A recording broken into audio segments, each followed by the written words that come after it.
Hi అండి, అందరికి నమస్కారం. తెలుగు చలన చరిత్రలో అలనాటి అగ్రహీరోల గురించి చెప్పాలంటే ముఖ్యంగా ఎన్టీ రామారావు గారు, సూపర్ స్టార్ కృష్ణ గారు, నాగేశ్వరరావు గారు, శోభన్ బాబు గారు, తర్వాత కృష్ణరావు గారు. ఈ అగ్ర హీరోలు ఉండటం వల్లే తెలుగు సినిమా చరిత్రను, తెలుగు ఇండస్ట్రీని ఏలిన ఒకప్పటి మహామహారాజులండి. అంటే సినిమాకు సంబంధించిన ఒక అగ్ర హీరోలు. అయితే ఆ కాలంలో ఏ హీరో వచ్చినా అంతగా నిలదొక్కుకోలేకపోయారనమాట. ఆ కాలంలో ఏ హీరో వచ్చినా కానీ వీళ్ళకంతా పోటీ అనేది ఏ హీరో కూడా ఇవ్వలేకపోయారనమాట.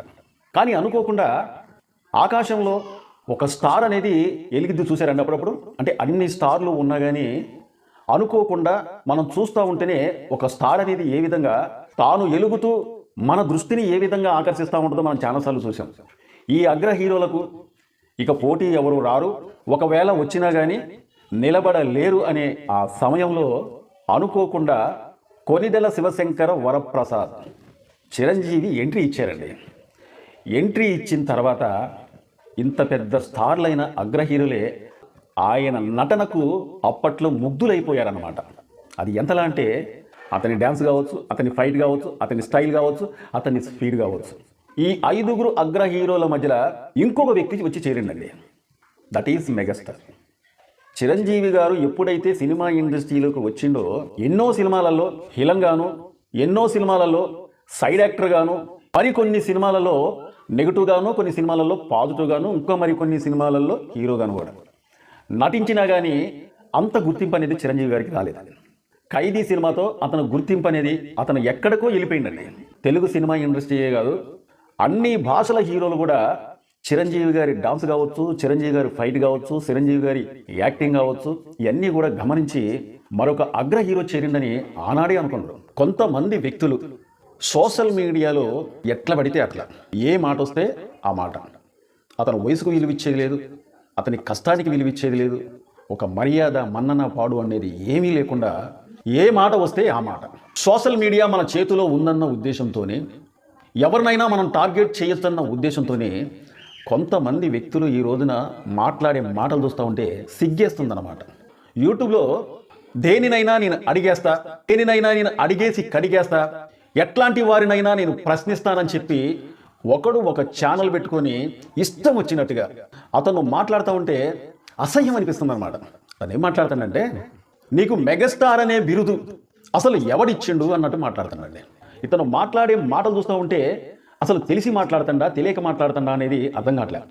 ఇలాంటి బిరుదులు అనేవి అసలు ఎవరికి కూడా ఇవ్వనట్టు, చిరంజీవి గారికి ఎందుకు ఇచ్చినట్టు, దాదాపు ఒక 20-25 సంవత్సరాల క్రితం వచ్చిన మెగాస్టార్ బిరుదు ఇప్పుడు ఎందుకు ఇచ్చారని చెప్పి ఈ వ్యక్తి వచ్చి అడుగుతుండు కదా. మరి ఇన్ని సంవత్సరాల దాకా నువ్వు కళ్ళు మూసుకున్నావా? ఇప్పుడే చిరంజీవి గారికి మెగాస్టార్ అనే బిరుదు వచ్చిందా? అసలు అడగటానికి కూడా సమయం సందర్భం లేకుండా ఇప్పుడు వచ్చి నువ్వు మాట్లాడుతున్నావంటే చిరంజీవి గారిని పట్టుకొని ఎవడన్నా వీజీగా టార్గెట్ చేయొచ్చు, ఏదైనా మాట్లాడవచ్చు, ఎవరు కూడా మనల్ని ఏం చేయలేరు అనే ఒక భావన. ఈ మధ్యకాలంలో చిరంజీవి గారు ఇలాంటి వారికి చెక్ పెట్టాలన్న ఉద్దేశంతో సోషల్ మీడియాలో ఎవరైనా నా పేరు కానీ, చిరంజీవి అనే పేరు కానీ, చిరు అనే పేరు కానీ, లేకుంటే మెగాస్టార్ అనే పేరు కానీ, ఆయనకు వచ్చిన బిరుదులు కానీ, ఆయన వాయిస్ బ్యాక్గ్రౌండ్లో ఏ వీడియోకి కానీ ఇవ్వకూడదని అతను కోర్టు నుంచి ఒక ఆర్డర్ తెచ్చుకుండు. సరే, అప్పటికైనా ఇలాంటి వాళ్ళు కొద్దిగా తగ్గుతుందని చెప్పి అనుకున్నాం. కానీ ఇతను ఏం మాట్లాడుతాడంటే చిరంజీవి గారి గురించి నేను ఏం మాట్లాడాలన్నా మాట్లాడితే బరాబర్గా మాట్లాడేస్తానంటాను అనమాట. మరి ఇతను ఏమనాలి? చిరంజీవి గారు ఏమన్నా తప్పు చేసినట్లయితే విమర్శించవచ్చు.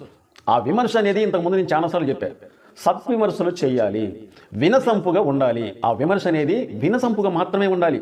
మనం సోషల్ మీడియాలో ఎవరినైనా ఇష్టం వచ్చినట్టుగా మాట్లాడవచ్చు అనుకుంటే వాళ్ళకి కొన్ని కోట్లాది మంది ఫ్యాన్స్ ఉంటారు, వాళ్ళ మనోభావాలు కూడా దెబ్బతినే అవకాశాలు ఉన్నాయి. కాబట్టి రాజకీయ నాయకులనైనా, సినిమా హీరోలనైనా, ఏ రంగంలో ఉన్న వారినైనా కానీ విమర్శించవచ్చు, కానీ ఆ విమర్శ అనేది వాళ్ళ హృదయాలను గాయపడే విధంగా ఉండకూడదు అనమాట. ఇందాక నేను అన్నట్టుగా మెగాస్టార్ అనే బిరుదు అనేది ఎవరిచ్చారని చెప్పేసి అతను నిలదీసినట్టు అడుగుతున్నాడు ఇన్ని సంవత్సరాల తర్వాత. అదే నాయన, మెగాస్టార్ అనే బిరుదే కాదు, అతనికి ఇంకా చాలా బిరుదులు వచ్చినాయి. భారతదేశంలోనే 2వ పురస్కారమైన పద్మ విభూషణ్ కూడా ఆయనకు వచ్చింది. నువ్వు ఇంకా మెగాస్టారే అనుకుంటున్నావు? పద్మవిభూషణ్, పద్మభూషణ్, పద్మశ్రీ, ఎన్నో నంది అవార్డులు, dynamic hero, supreme hero, megastar కూడా పిచ్చివాడ. అతను గురించి మాట్లాడేటప్పుడు ఎంత కష్టపడ్డాడు అనేది తెలుసుకో.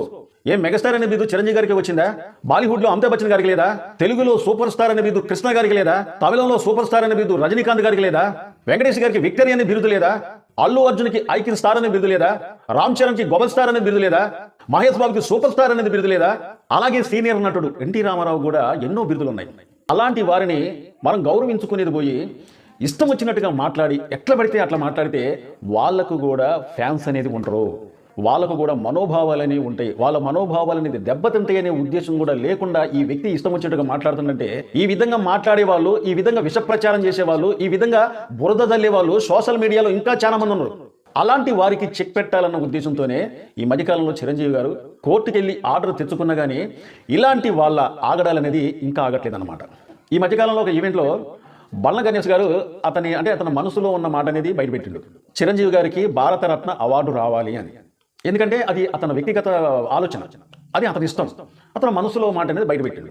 దీనికి కూడా ఎవరో మాట్లాడిన మాటలకు ఈ మాటకి చిరంజీవి గారికి లింక్ పెడుతూ భారతరత్న అవార్డు అనేది రావాలని చెప్పి ప్రచారం చేపించుకుంటుండు అన్నట్టుగా కొన్ని ఛానల్ మాట్లాడుతున్నాయి. మళ్ళీ అదేంటండి నాకు తెలియకడుతున్నా, ఇలా భారతరత్న అవార్డు రావాలని చెప్పి నువ్వు లేదా నేను లేదా ఇంకో కొంతమంది అంటే ఆ అవార్డు వస్తుందా?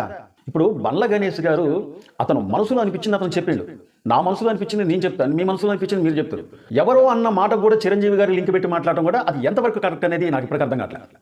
అంటే అతను మాట్లాడే మాటలు నాకు ఏ విధంగా అనిపిస్తున్నాయంటే, చిరంజీవి గారిని ఇష్టం వచ్చినట్టుగా మాట్లాడితే మనం చిరంజీవి గారిని తిట్టినా కొద్దీ, చిరంజీవి గారిని విమర్శించినా కొద్దీ, చిరంజీవి గారి పైన విష ప్రచారం చేసినా కొద్దీ మనం యూట్యూబ్ ఛానల్లో మనం ఫేమస్ అవ్వచ్చు. మన గురించి నలుగురు చెప్పుకోవాలి, మన గురించి నలుగురు మాట్లాడుకోవాలి. చిరంజీవి గారిని ఎంతైతే తిడతామో ఈ సోషల్ మీడియాలో మన గురించి అంత ట్రెండింగ్ అయిద్దన్న ఉద్దేశం ఇతని ఉద్దేశం అనిపిస్తుంది నాకైతే.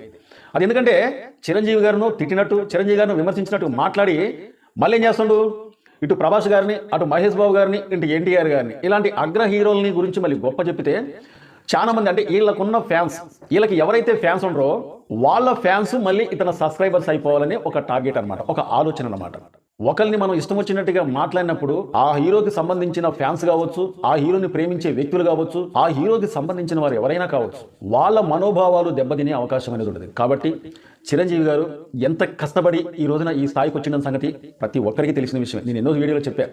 ఆయన హై బ్యాంక్ కావచ్చు, ఆయన బ్లడ్ బ్యాంక్ కావచ్చు, ఆయన బ్లడ్ బ్యాంక్ ద్వారాగా దాదాపు కొన్ని లక్షల మందికి ఇప్పటికి అతను రక్తం అందించిన రక్తదాతని, అంతేకాకుండా ఆయన హై బ్యాంక్ ద్వారాగా కొన్ని వేల మందికి కంటి చూపు ఇచ్చి వాళ్ళ జీవితంలో ఎలుగునిచ్చిన గొప్ప వ్యక్తిని నేను ఎన్నోసార్లు చెప్పాను.